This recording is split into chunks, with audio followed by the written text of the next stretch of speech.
এখনো দাউ দাউ করে জ্বলছে শাহজালাল বিমানবন্দরে ছড়িয়ে পড়া আগুন। ব্যাপক ক্ষয়ক্ষতির শঙ্কা। উদ্ধার অভিযানে ফায়ার সার্ভিসের সাথে যোগ দিয়েছে নৌসেনা, বিজিবি। বিমানবন্দরে আগুনের ঘটনায় বন্ধ হয়ে গেছে ঢাকায় বিমান ওঠানামা। চট্টগ্রাম ও সিলেটে নামছে যাত্রীরা। এখনো জানা যায়নি আগুনের সূত্রপাত।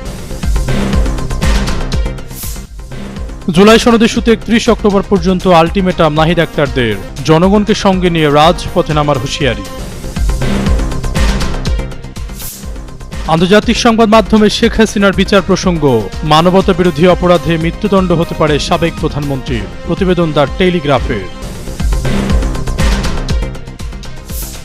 সরকারের বিরুদ্ধে ষড়যন্ত্রের অভিযোগ জামায়াতের। বিশেষ দলের পক্ষপাতিত্ব করছেন দু একজন উপদেষ্টা। চাপ তৈরির কৌশল বলছেন বিশ্লেষকরা।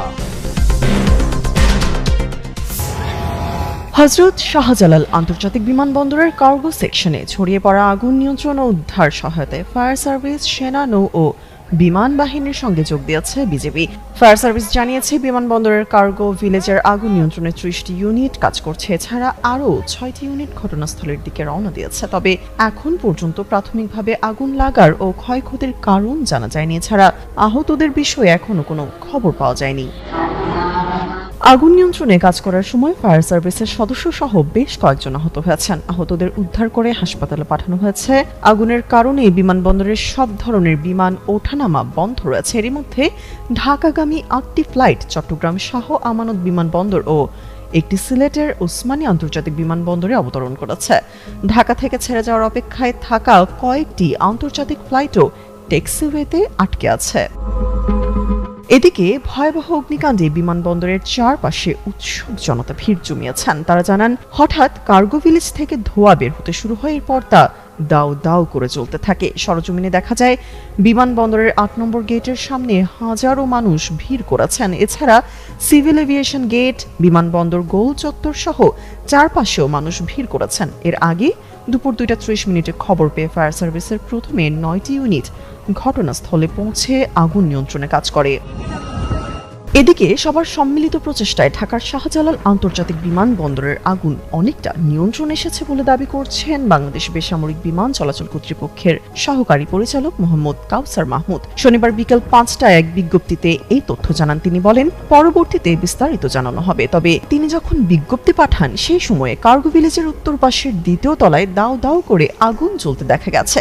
এই অংশে ফায়ার সার্ভিসের 6টি গাড়িকে আগুন নিয়ন্ত্রণ করতে দেখা গেছে। তামান্না তাবাসসুম শ্রেয়া, যুগান্তর নিউজ। ভয়াবহ রূপ নিয়েছে হযরত শাহজালাল আন্তর্জাতিক বিমানবন্দরের কার্গো সেকশনে লাগা আগুন।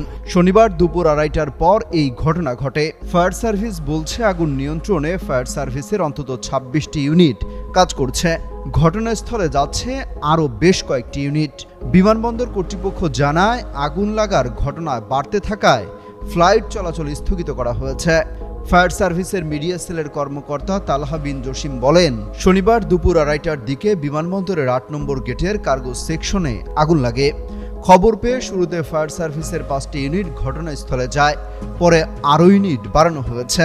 শাহজালাল আন্তর্জাতিক বিমানবন্দর কর্তৃপক্ষ জানিয়েছে, আগুন লাগার পর বিমানবন্দর ফায়ার সেকশন, বাংলাদেশ বিমান বাহিনীর ফায়ার ইউনিট এবং অন্যান্য সংশ্লিষ্ট সংস্থা দ্রুত ঘটনাস্থলে পৌঁছে মিলিতভাবে আগুন নিয়ন্ত্রণে আনার কাজ শুরু করে। তবে এখনও আগুন লাগার কারণ জানা যায়নি। জুলাই জাতীয় সনদে স্বাক্ষর করেনি জাতীয় নাগরিক পার্টি। রাজধানীতে শুক্রবার সনদ স্বাক্ষর অনুষ্ঠানে 25টি রাজনৈতিক দল ও জোটের নেতারা উপস্থিত থাকলেও সেখানে ছিলেন না এনসিপির কেউ। অথচ এই দলের উদ্যোগেই মূলত জুলাই জাতীয় সনদের দাবি উঠেছিল। তাদের ছাড়াই সনদ স্বাক্ষরকে প্রতারণা হিসেবে দেখছে দলটি। এই অবস্থায় সনদে নিজেদের দাবি প্রতিষ্ঠায় প্রয়োজনে আবারও রাজপথে আন্দোলনে নামার কথা বলছে দলটির নেতারা। এনসিপির যুগ্ম আহ্বায়ক জাভেদ রাজিন গণমাধ্যমকে বলেন, 31 অক্টোবর পর্যন্ত জাতীয় ঐক্যমত্য কমিশনের মেয়াদ বাড়ানো হয়েছে। এই সময়ের মধ্যে সনদ বাস্তবায়ন নিয়ে দলের দাবি মেনে নেওয়া হবে। তা না হলে প্রয়োজনে জনগণকে সঙ্গে নিয়ে আবারও রাজপথে নামার হুঁশিয়ারি দেন তিনি।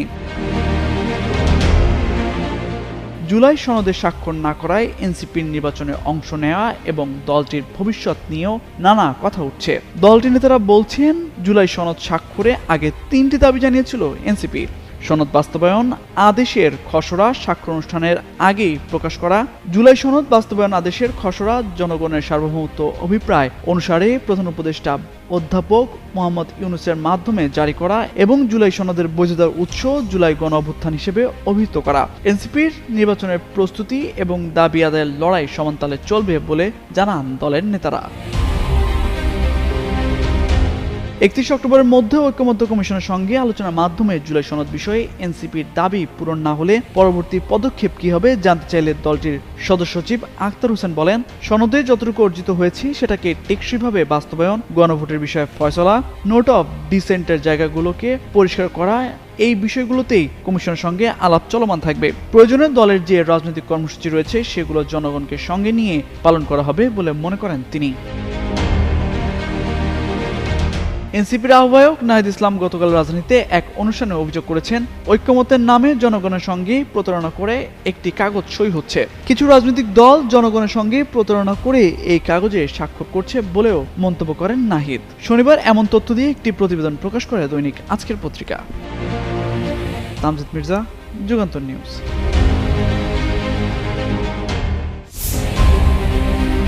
টানা ৩৬ দিনের আন্দোলনে ছাত্র জনতার উপর হামলা, গুলিবর্ষণের নির্দেশ দেন সাবেক প্রধানমন্ত্রী শেখ হাসিনা। এক পর্যায়ে সাধারণ মানুষের গণ আন্দোলনের মুখে ক্ষমতাচ্যুত হয়ে পালিয়ে যান ভারতে। এরই মধ্যে এইসব মানবতা বিরোধী অপরাধে বিচার চলছে আন্তর্জাতিক অপরাধ ট্রাইব্যুনালে। চলমান মানবতা বিরোধী অপরাধের অভিযোগের মামলায় দোষী সাব্যস্ত হলে মৃত্যুদণ্ডের মুখোমুখি হতে পারেন শেখ হাসিনা। এমন তথ্য উঠে এসেছে ব্রিটিশ সংবাদ মাধ্যম দ্য টেলিগ্রাফে।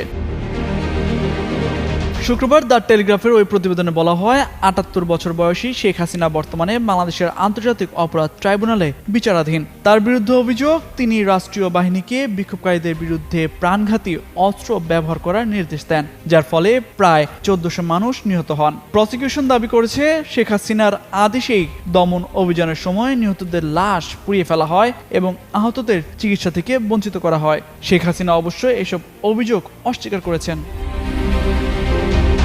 এই আন্দোলনের সূত্রপাত হয় ২০২৪ সালের জুলাই মাসে। মুক্তিযুদ্ধে অংশগ্রহণকারীদের সন্তানদের জন্য সরকারি চাকরিতে কোটা ব্যবস্থার বিরুদ্ধে বিক্ষোভ থেকে অল্প সময়ের মধ্যেই তা শেখ হাসিনার পদত্যাগের দাবিতে দেশব্যাপী আন্দোলনের রূপ নেয়। ৫ আগস্ট ছাত্র জনতার গণ অভ্যুত্থানের মুখে শেখ হাসিনা হেলিকপ্টার করে দেশ ত্যাগ করেন। কিছুক্ষণ পরেই ঢাকায় বিক্ষোভকারীরা তার সরকারি বাসভবনে প্রবেশ করেন। শেখ হাসিনার শাসনামলে ব্যাপক ভোট কারচুপি, বিচার বহির্ভূত হত্যাকাণ্ড, নির্বিচারে গ্রেফতার, নির্যাতন ও গুমের অভিযোগ উঠেছিল, যার মধ্যে শিশুদের গুমের ঘটনাও ছিল। প্রসিকিউটর মামুনুল করিম জানান, তার দল ফোন রেকর্ড, অডিও ভিডিও প্রমাণ এবং সাক্ষ্য সংগ্রহ করেছে যা শেখ হাসিনাকে সরাসরি এই হত্যাযজ্ঞের সাথে সংযুক্ত করে। প্রধান প্রসিকিউটর তাজুল ইসলাম আদালতে বলেন, শেখ হাসিনা ১৪০০ বার মৃত্যুদণ্ডের যোগ্য। যেহেতু তা মানবিকভাবে সম্ভব নয়, তাই অন্তত একটি মৃত্যুদণ্ড দাবি করা হয়েছে। তার একমাত্র উদ্দেশ্য ছিল ক্ষমতা চিরস্থায়ী করা নিজের ও পরিবারের জন্য। তিনি এক কঠোর অপরাধীতে পরিণত হয়েছেন এবং তার বর্বরতার জন্য কোনো অনুশোচনাও প্রকাশ করেননি বলে মন্তব্য করেন তিনি। এদিকে রোববার থেকে শেখ হাসিনার পক্ষের আইনজীবীরা তাদের যুক্তি উপস্থাপন শুরু করবেন, যা আগামী সপ্তাহে শেষ হবে বলে আশা করা যাচ্ছে। চূড়ান্ত রায় নভেম্বরের মধ্যভাগে ঘোষণা করা হতে পারে। অভিযোগ প্রমাণিত হলেই শেখ হাসিনার সম্পত্তি বাজেয়াপ্ত ও নিলামে বিক্রির প্রক্রিয়াও শুরু হতে পারে, যার অর্থ ক্ষতিগ্রস্তদের মধ্যে বণ্টন করা হবে। অন্যদিকে ব্রিটিশ এমপি টিউলিপ সিদ্দিকী, যিনি এবছরের জানুয়ারিতে যুক্তরাজ্য সরকারের পদ থেকে পদত্যাগ করেছেন, তিনিও বাংলাদেশে অনুপস্থিত অবস্থায় বিচারাধীন। তার বিরুদ্ধে অভিযোগ, তিনি তার খালার প্রভাব ব্যবহার করে নিজের পরিবারের জন্য জমির প্লট বরাদ্দের প্রভাব খাটিয়েছেন, যদিও তিনি এই সব অভিযোগ অস্বীকার করেছেন। তামজিদ মির্জা, যুগান্তর নিউজ। অবশেষে রাজনৈতিক দলের ঐক্যমত্যের ভিত্তিতে স্বাক্ষর হয়েছে জুলাই সনদ। সামনে ত্রয়োদশ জাতীয় সংসদ নির্বাচনের তফসিল। যখন আবারও নির্বাচনের দিকে এগিয়ে যাচ্ছে দেশ, ঠিক তার আগেই রাজনৈতিক অঙ্গনে চাউর হয়েছে উপদেষ্টাদের সেফ এক্সিট ইস্যু। এমনকি অন্তর্বর্তী সরকারের বিরুদ্ধে ষড়যন্ত্রের অভিযোগ তুলছে বাংলাদেশ জামায়াতে ইসলামী। কিন্তু নির্বাচনের আগ মুহূর্তে রাজনৈতিক দলগুলোর এমন অভিযোগে উঠছে নানা প্রশ্ন, বাড়ছে কৌতূহল। এমন অভিযোগের মধ্য দিয়ে কি বার্তা দিতে চাইছে জামায়াত? গেল 14 অক্টোবর ঢাকায় এক মানববন্ধন কর্মসূচিতে জামায়াত ইসলামীর নায়েবে আমির সৈয়দ আব্দুল্লাহ মোহাম্মদ তাহের অভিযোগ করেন, অন্তর্বর্তী সরকারের কোনো উপদেষ্টা ষড়যন্ত্রে লিপ্ত। তাদের নাম ও কণ্ঠ রেকর্ড আছে বলেও দাবি করেন তিনি। এই সময় সরকারকে হুঁশিয়ারি দেন জামায়াতের এই নেতা। এমন তথ্য দিয়ে গেল শুক্রবার একটি প্রতিবেদন প্রকাশ করে ব্রিটিশ ভিত্তিক সংবাদ মাধ্যম বিবিসি বাংলা। সেখানে সৈয়দ আব্দুল্লাহ মোহাম্মদ তাহের বলেন, সরকারের 2-1 উপদেষ্টা একটি বিশেষ দলের জন্য পক্ষপাতিত্ব করছেন, সেজন্য তিনি এমন অভিযোগ তুলেছেন। এদিকে গেল বৃহস্পতিবার জামায়াতের সেক্রেটারি জেনারেল মিয়া গোলাম পরোয়ার অভিযোগ করেছেন, কয়েকজন উপদেষ্টা একটি বিশেষ দলের সঙ্গে গোপন সম্পর্ক রেখে অন্তর্বর্তী সরকারের প্রধান উপদেষ্টা অধ্যাপক মোহাম্মদ ইউনূসকে বিভ্রান্ত করার চেষ্টা করছেন। বিশ্লেষকরা বলছেন, পরপর 2 জন জামায়াত নেতা একই বক্তব্য দেওয়ার পর এটি ধারণা করা যায় যে দলে আলোচনা করেই তারা এসব অভিযোগ করছেন। দলটির সূত্রগুলো থেকেও সেই ইঙ্গিত পাওয়া গেছে। জামায়াতও অভিযোগ করার ক্ষেত্রে কিছু উপদেষ্টার সঙ্গে একটি দলকে জড়িয়েছে। জামায়াতের এমন অভিযোগের পেছনেও বড় ইস্যু প্রশাসন, কারণ জনপ্রশাসনে আগের সচিবকে বাদ দিয়ে নতুন একজন সচিবকে নিয়োগ করা হয়েছে। এই নিয়োগ নিয়ে আপত্তি তুলেছে জামায়াত।